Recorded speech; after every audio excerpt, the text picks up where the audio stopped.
To escape the college entrance exam, the girl jumped into a puddle, never expecting to accidentally travel back to ancient times and transform from a modern-day underachiever into an ancient academic standout. The king pulled out an extremely difficult math problem, demanding that the girl solve it within 2 days. Danbai took one look and knew it was nothing more than the simplest Pythagorean theorem from high school. She picked up a brush and wrote down the answer immediately. The king was stunned. This problem had stumped all the scholars in the kingdom, who had spent 7 days working on it.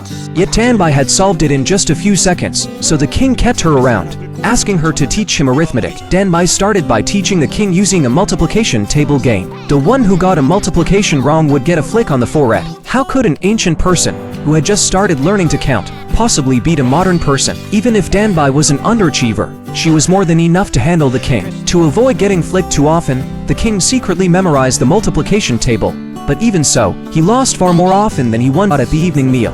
The king, wanting revenge for the forehead flicks, pretended to pick up a rice cake to feed Danbai, but it was just a trick to tease her. Annoyed, Danbai took him to the kitchen and made a plate of modern-style spicy rice cakes with her own hands. The king took one bite and was instantly hooked. However, the next day, his stomach couldn't handle the spiciness, and he kept having diarrhea.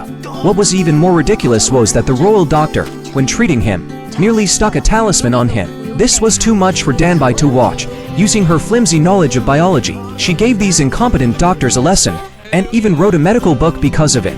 Then Danbai shared agricultural knowledge with the king, leading to another book on farming. She also taught the king to take selfies with her phone. From then on, the two became inseparable, and all of this was watched closely by the queen.